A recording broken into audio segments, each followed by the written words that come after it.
देखिए, नॉर्मलाइजेशन सबसे उटपटांग चीज़ कब लगती है, जब अलग एक ही एग्जाम में आप सवाल अलग अलग करते हैं। एक और आप कहते हैं कि वन नेशन वन इलेक्शन, और दूसरी ओर बच्चों से कहते हैं कि वन एग्जाम मल्टीपल क्वेश्चन। ये क्या होता है? जब आप इतने 140 करोड़ आबादी वाले में एक इलेक्शन करा सकते तो यहाँ क्यों नहीं करा सकते? तो वही बात है। अब एक ही बच्चे से आप सपोज कीजिए कि आप भागलपुर के बच्चे से अलग सवाल पूछेंगे, पटना के बच्चे से अलग सवाल पूछेंगे, तो ऑब्वियस बात है किसी को प्रॉफिट होगी, भले वो थोड़ा सा लाभ हो या थोड़ी सी हानि हो, लेकिन चेंजिंग तो आएगा ही। तो बच्चों का यही कहना है कि फिर चेंजिंग क्यों? और ये जीएस में चेंजिंग खराब हो जाता है। जैसे अगर किसी बच्चे से पूछा जाए, भागलपुर के बच्चे से, कि गांधी जी का जन्म तिथि कब, सपोज, वो बच्चा आराम से बता देगा 1869। लेकिन अगर किसी पटना के विद्यार्थी से पूछा जाए कि बराक ओबामा का जन्म तिथि, वो नहीं बता पाएगा। लेकिन कंप्यूटर कहेगा कि दोनों का सवाल सेम है, क्योंकि दोनों में जन्म तिथि पूछा गया है। तो ये समझने की ज़रूरत है कि नॉर्मलाइजेशन गणित के लिए होता है, साइंस के लिए होता है, क्योंकि ये सवालें फॉर्मूला पे होती है, लेकिन जीएस में नहीं होता है। जैसे लहंगा एक अच्छा कपड़ा है, तो इसका मतलब ये नहीं कि आप पुरुषों को पहना दीजिएगा। तो नॉर्मलाइजेशन गणित के लिए प्रक्रिया है, इसका मतलब ये नहीं कि आप बीपीएससी में थोप दीजिएगा।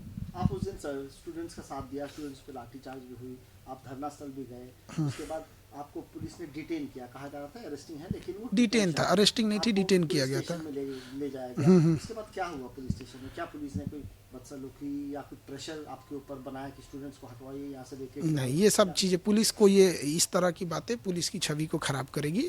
चूँकि हम उसके बाद थोड़ा बीमार पड़ गए थे, तो हम ज़्यादा इस स्थिति में नहीं थे कि किसी को क्लियरफाई करें। अब 1 हफ्ता हो गया है, अब तो स्वास्थ्य ठीक है। अब हुआ क्या कि बच्चों को अगर हम लोग नहीं आते तो बच्चों की मांग को लोग नहीं रख पाते, सीरियस नहीं लेते। यहाँ पर हम लोग यही कह रहे थे, आप एक ऑफिशियल नोटिफिकेशन दे दीजिए कि आप नॉर्मलाइजेशन नहीं करेंगे।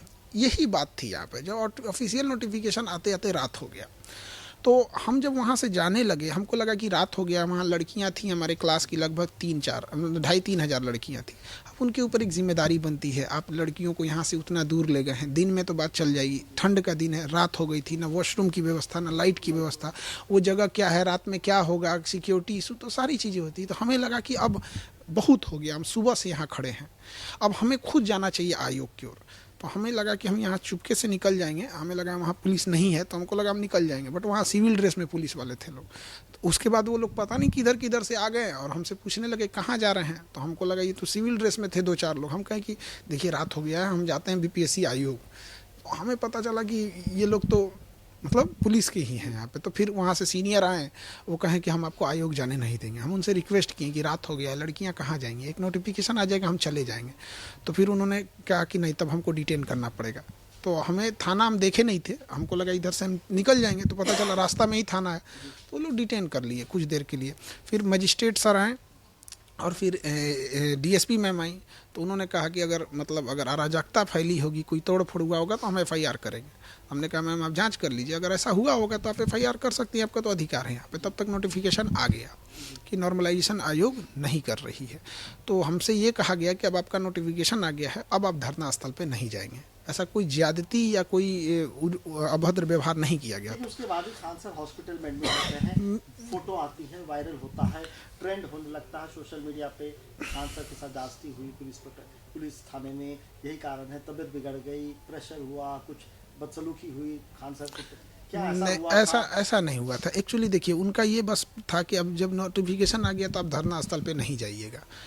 अब जिनका मांग पूरा हो गया वो निकलने लगे। तो अब हम, नेटवर्क मेरा थाने में उतना नहीं काम नहीं कर रहा था, तो हम फ़ोन किए 1-2 आदमी को। तो एक आदमी उठा के कि हाँ सर नोटिफिकेशन आया है, बट बच्चों की 3 मांग थी, जो सर्वर डाटा वैसा हमने अवगत भी कराया था कि सर्वर की वजह से। तब जब ख़त्म हो गया, तो चूँकि पुलिस स्टेशन और धरना स्थल आमने सामने, तो हमें लगा कि हम कह देंगे कि ठीक है हम नहीं जाएंगे धरना स्थल पे, और हम फिर चले ही जाएंगे। बट पुलिस हम लोग से ज़्यादा एक्सपीरियंस वाली होती है, दिन रात उनको ऐसे ही लोगों से पाला पड़ते रहता है। तो उन्होंने कहा कि नहीं, हम आपको यहाँ नहीं जाने देंगे, हम आपको कहीं और छोड़ेंगे। तो फिर हमारे लिए दुविधा कि आप हमको कहीं उतार देंगे, हम बाजार में भटकते रहेंगे, भाई कहाँ जाएंगे यहाँ पे। हमारे एरिया से हम पहली उधर, मतलब पहले तो हम लोग गर्दनी बाग में कोई नॉर्मल हम लोग तो रहते नहीं, वहाँ ज़्यादातर यही लोग हैं। तो फिर उसके बाद हुआ कि हमारी गाड़ी दूसरे साइड में थी। गर्दनी बाग धरना स्थल के एक साइड थाना है और दूसरे साइड मेरी गाड़ी थी, और बीच से जाने के लिए वो धरना स्थल जाना होता है। अब पुलिस का कहना था कि आपको ये धरना स्थल पे हम जाने नहीं देंगे। अब हमारी गाड़ी इधर है और इधर थाना है। अब ये बताइए, हम उड़ के तो नहीं जा सकते हैं यहाँ पे। तो वही तब हुआ कि हम पुलिस स्टेशन से आपको छोड़ देते हैं, आप गाड़ी मंगा लीजिए यहाँ पर। तबीयत कैसे बिगड़ी? मेरी तबीयत पहले 1.5 महीने से खराब थी। तो हम ये सोच रहे थे कि एग्ज़ाम ख़त्म हो जाता है तो अच्छे से ट्रीटमेंट कराएंगे यहाँ पर। बाकी लोग कह भी रहे थे कि इतना देर झेलना ठीक नहीं है, लेकिन अब क्या कीजिएगा। और उस दिन खाना पीना कोई नहीं खाया था, ना स्टूडेंट ना हम लोग भी, और वहाँ बैठने की व्यवस्था नहीं थी। 6-7 घंटा खड़े होकर प्रोटेस्ट करना, हमारी मांग पूरी करो, ये गलत है वो गलत है, दुनिया भर की चीज़ें।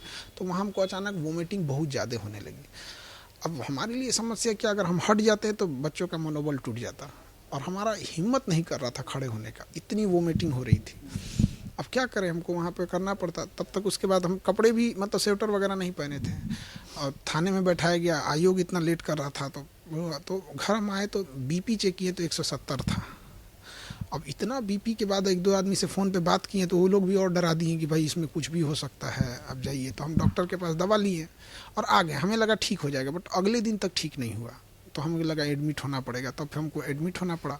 अब उसके बाद डॉक्टर लोग क्या क्या वो किए, और तो सोशल मीडिया पे जो ट्रेंड हो रहा था, जिस तरीके से पक्ष विपक्ष दोनों तरफ से आप पर नहीं, ये नहीं, पुलिस के साथ, पुलिस का इसमें कोई वो नहीं रोल नहीं। हमारी लड़ाई आयोग से थी। पर्सनालिटी पे कि खान सर बचने के लिए एडमिट हुए हैं, कुछ लोग कहते हैं कि खान सर अब जाने वाले हैं। नहीं, ऐसी ही सब अफवाह। देखिए, अब कोई इंसान हॉस्पिटल में है, अब बाहर कुछ भी अफवाह फैला दीजिए। एक तो हॉस्पिटल का सिनेरियो अजीब रहता है, दिन रात टाइम पता ही नहीं चलता है क्या है क्या नहीं है यहाँ पे। तो बाहर कोई अफवाह फैला दिया कि खान सर के साथ ज्यादती हुई या खान सर नहीं रहे, कई एक आदमी बता रहे थे ऐसा भी है। तो ये सब चीज़ अफवाह है। नॉर्मलाइजेशन की बात की जाए सर, क्या मानते हैं कि बीपीएससी बोर्ड या कुछ अधिकारियों की कमजोरी, माने गलती है, या उनकी ड्रॉबैक्स है कि वो इस चीज को कन्वे नहीं कर पाए? एक नोटिस जाता है डीएम्स को, 3 तरह के क्वेश्चन पेपर। ना, ये नोटिस क्या लगता है कि बीपीएससी कुछ अधिकारी हैं हु आर लाइंग, जो स्टैंड क्लियर नहीं करते हैं? क्लियर, वो लोग लाइंग है और they are very biased, and उनके अंदर ब्यूरोक्रेसी वाली फीलिंग है ना, हम जो चाहेंगे वही होगा। ये बहुत ख़राब चीज़ है यहाँ पर। और आप अगर बीपीएससी के इस बार का क्वेश्चन देखिएगा तो आपको स्पष्ट पता चल जाएगा कि यह सवाल जो है ये नॉर्मलाइजेशन को ध्यान में रख के बनाया गया था। किसी शिक्षक तो छोड़ दीजिए, किसी विद्यार्थी से पूछेगा कि ये सवाल बीपीएससी के स्टैंडर्ड का था, एक्चुअल में वो बीपीएससी का स्टैंडर्ड नहीं, वो नॉर्मलाइजेशन का स्टैंडर्ड था। दूसरी एक और चीज़ है कि अगर हम मैट्रिक पास हुए, हमको जमाना हो गया, 15-16 साल हो गया मैट्रिक पास किए हुए। अब अगर हम ये कहें कि कोई मैट्रिक का बच्चा, हम उससे सलाह क्यों ले, तो मेरे टाइम सिलेबस कुछ और था, अभी सिलेबस कुछ और है, मेरे सामने चैलेंज कुछ है। तो मेरा एक दायित्व तो बनता है कि हम अपने अनुभवों के साथ साथ उसकी भी बात सुने। तो वो लोग को ऐसा लगता है ना कि हम लोग किसी काम के नहीं हैं। हम लोग बस यही कह रहे थे कि सर बच्चे कभी नॉर्मलाइजेशन एक्सेप्ट नहीं करेंगे। इवन हमने कहा था कि हम अपने खर्च पे बापू सभागार बुक कर देते हैं, जिसका लाखों रुपए खर्च आते हैं, और आयोग से हमने विनती किया था कि आप बैठ के सारे बच्चों का फीडबैक ले लीजिए। हमने उन्हें ये भी कहा था कि सर हमारे जितने बच्चे हैं, हम ऑनलाइन उनको आप एक पोर्टल दे दीजिए जहां आप वोटिंग करा लीजिए। अगर 99.99 बच्चों ने कह दिया कि नॉर्मलाइजेशन गलत नहीं है, तो आप कह दीजिएगा, एक बच्चा भी नहीं कहेगा कि नॉर्मलाइजेशन सही है। क्या मानते हैं कि कुछ बंच ऑफ ऑफिसर्स हैं बीपीएससी ऑफिस में जो जिस तरीके से झूठ बोल रहे थे इस मुद्दे पर और बरगला रहे थे सरकार को भी? बिल्कुल, यहाँ पर सरकार को ये लोग पूरी कोशिश किए थे कन्विंस करने के लिए। हमने गवर्नमेंट में जितने जगह हो सकते थे, पिछले 1.5-2 महीने से हर जगह जा के ये चीज़ें समझा रहे थे कि सर इस चीज़ें से मत खेलिए बच्चों से, यहाँ पर आप अपने अधिकारियों को समझाइए। तो कई मीडिया में भी फ़ोटो आ जाती है और आप लोग चला दिए थे कि राजनीति में जा रहे हैं। इवन हम सीएम सर से भी मिले थे, मनीष वर्मा सर से भी मिले थे, अशोक चौधरी जी से भी मिले थे। ये सारे लोग जो थे, नॉर्मलाइजेशन के पक्ष में कोई नहीं था, लेकिन अल्टीमेट ये मिनिस्टर लोगों को, अधिकारी जो होते हैं, आयोग चूँकि स्वतंत्र निकाय है वहाँ पे, तो उनमें डायरेक्ट हस्तक्षेप नहीं कर सकते हैं यहाँ पर। तो हम सबसे अवगत कराए थे यहाँ पर। लास्टली यही हुआ, नॉर्मलाइजेशन खत्म करना पड़ा। इन अधिकारियों का वेस्टेड इंटरेस्ट क्या है? देखिए, अब चुनावी वर्ष है, हमें तो लगता है कि अधिकारी लोग की मंशा पे एक बार स्वयं मुख्यमंत्री जी को जांच करनी चाहिए। वो एक और तो इतनी बड़ी वैकेंसी निकाल रहे हैं, और एक और अधिकारी की इस थोड़ी लापरवाही और अपनी हठधर्मिता की वजह से बदनामी सरकार की हो रही है। तो एक कहावत कहा जाता है, मतलब अब क्या बोले हम, कहावत देहात का कहावत थोड़ा उटपटांग रहता है, अब छोड़िए उसको। लेकिन फिर भी इस पर एक बार जांच होनी चाहिए कि आखिर क्यों ऐसी बातें करते हैं। एक और आप कहते हैं कि मेरे लिए 5-4 लाख बच्चे ज़रूरी हैं, आपके लिए सारे बच्चे ज़रूरी होने चाहिए यहाँ पर। खान सर जब आते हैं, इस तरीके बात करते हैं, तो लोग बोलते हैं पॉलिटिकल एम्बिशन है, खान सर को इस तरीके से नहीं करना चाहिए, इसका पॉलिटिकल रामिफिकेशन होता है, क्या ऐसा भी कुछ है? अब एक बात बताइए आप, बीपीएससी का पेपर लीक हुआ, बीपीएससी में नॉर्मलाइजेशन का मैटर हुआ, या जो बापू परीक्षा परिषद में हंगामा हुआ, ये बात कहने के लिए हम पाकिस्तान जाएं, अपने मुख्यमंत्री को ना बोलेंगे, या फिर मुख्यमंत्री से करीबी वो मंत्री जो मुख्यमंत्री जी को कन्विंस करे, या वो अधिकारी जो कन्विंस कर सके यहाँ पर, तो हम उनसे जाके बोल रहे हैं। अब बात निकालने के लिए निकाल सकते हैं यहाँ पे, और अगर रहता तो हम तो क्लियर करते। कौन आदमी राजनीति में जाता है कंबल ओढ़ के कि हम चुपचाप आ गए हैं? वो तो राजनीति वाले तो चाहते हैं कि भाई हमारा हंगामा हो, कि हम जा रहे हैं। हमको क्या जरूरत है कि भाई ये सब करने की? हम जा रहे हैं अपने काम से।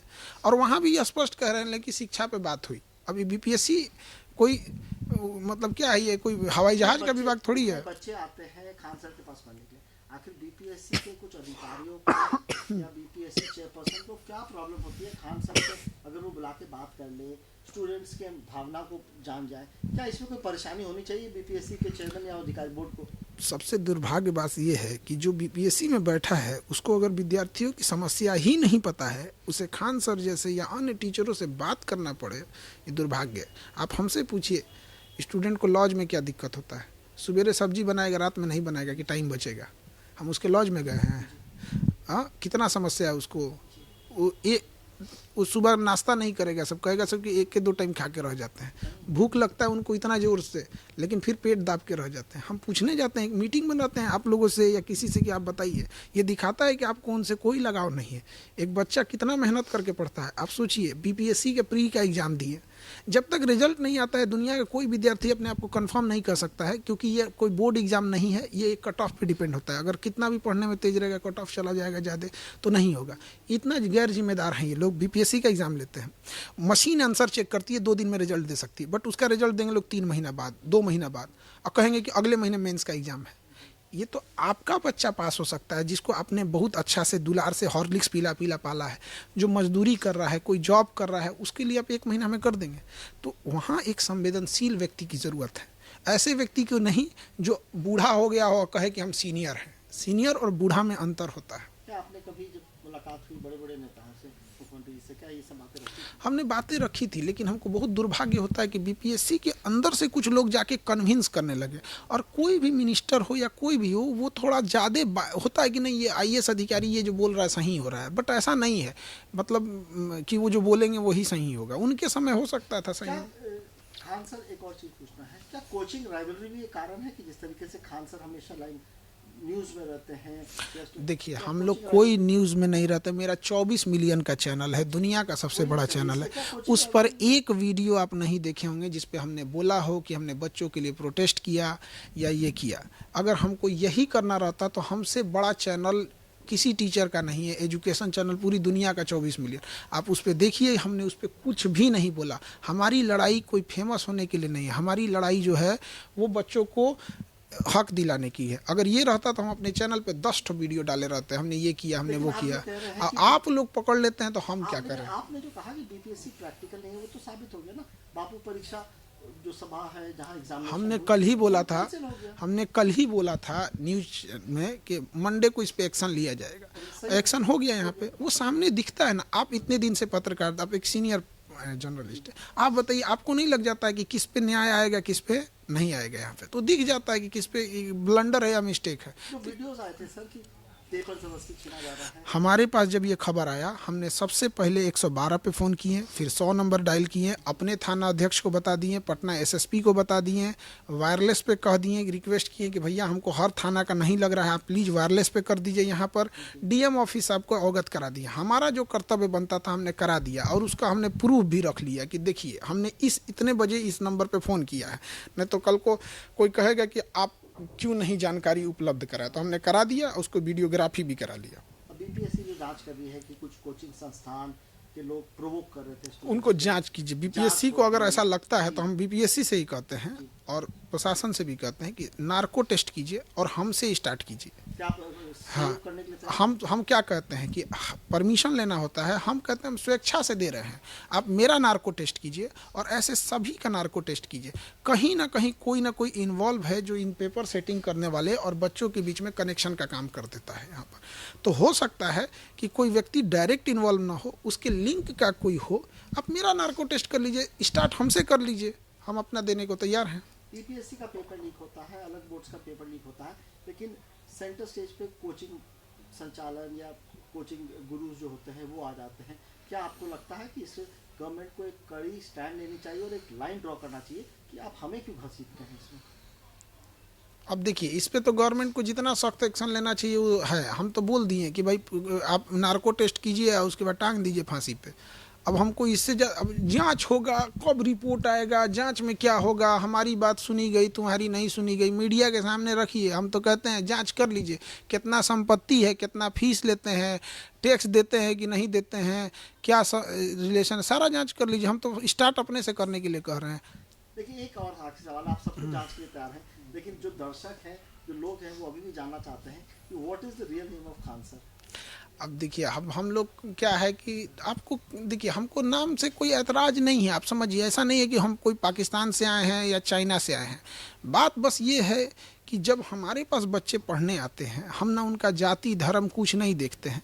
हमसे वो बच्चे पूछते तो हमें क्या दिक्कत थी, लेकिन जब हमसे ये पहली बार पूछा गया तो बहुत धमकी भरे अंदाज में उन लोगों ने पूछा जिनसे हमको कोई फ़र्क नहीं पड़ता है। तो थोड़ा सा एक दिल पे चोट लग गया है कि आप हमसे प्यार से पूछ सकते थे आपने, तो बस वही एक खराब लग गया हमको। 2025 में चुनाव आ रहा है, क्या आप मांग कीजिएगा हर पॉलिटिकल पार्टीज को कि स्टूडेंट्स को ध्यान में रखते हुए अपना एजेंडा? अरे बाप रे, तो एकदम में हम एकदम मांग करेंगे कि आप बच्चों का ध्यान में रखिए, कैलेंडर जारी कीजिए। पार्टी अपना पॉलिटिकल एजेंडा लागू करने के लिए जो इलेक्शन में प्रॉमिस करेगा, उसमें क्या स्टूडेंट्स के भी ध्यान रखना चाहिए? इतना बढ़िया इंस्टीट्यूट्स को भी कंसल्ट करना चाहिए। इतना बढ़िया आप सवाल पूछे ना, एकदम मेरा मन का बात छीन लिए यहाँ पर।